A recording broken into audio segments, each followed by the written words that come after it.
I like to talk about the N1 Technology RVMC-120SL upgrade kit.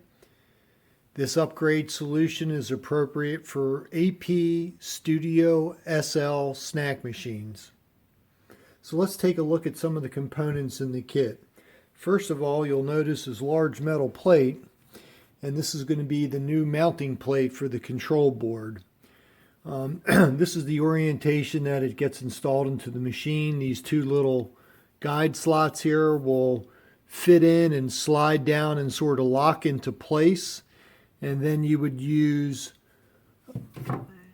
two of these screws and two of the nylon washers, and those screws would run through the center hole here, which would secure this metal plate to the machine.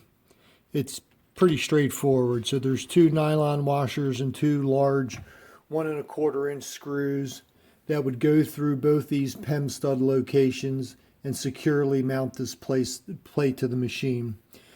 The board standoffs already come pre-installed on the plate. It's simply a matter of just lining the board up on the metal plate and using the provided screws that come in the kit to secure the board.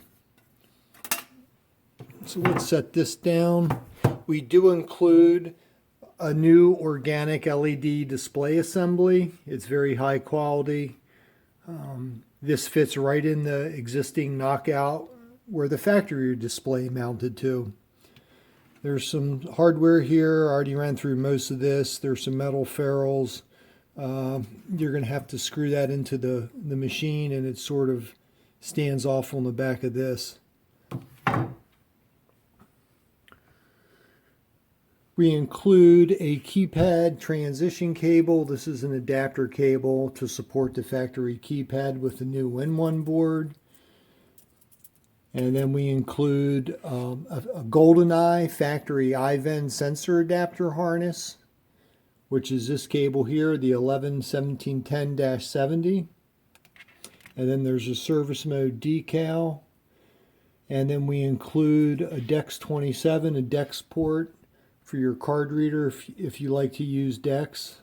This will panel mount into an existing hole in the machine itself. So let's take a look at the controller here. You'll notice that the switches come preset. There's two white switches on this control board. They control what keypad and if you're using drop sensors or not, guaranteed vent sensors or not. So the keypad cable, this would plug into your factory keypad harness, and the opposite ends would plug into the two headers on the board here. There's two keypad headers, and they only fit one way. It's keyed. You can't mess it up. So we'll look at this one. It's pin 4 keyed. That's going to mount here, and it looks like this one has a key at location 3. We're going to plug that to this header right there. So that's how the keypad would plug to the new board in that orientation there. Let's remove that.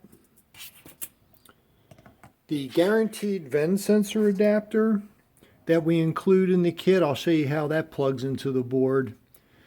You have the large vent sensor portion that plugs to J11 vent sensor. That's in the upper left corner of the board. And so that'll plug in right here as so. And then the other leg of this adapter cable will plug into the service mode, which says door J3 service. It's keyed and only fits one way. It plugs into the two bottom pins. And we'll go ahead and plug that in there like that. And then the opposite end in my hand right here, that'll plug to the factory GoldenEye sensors to support the sensors. And I believe switch number 2 needs to be turned on to affect that change for sensors.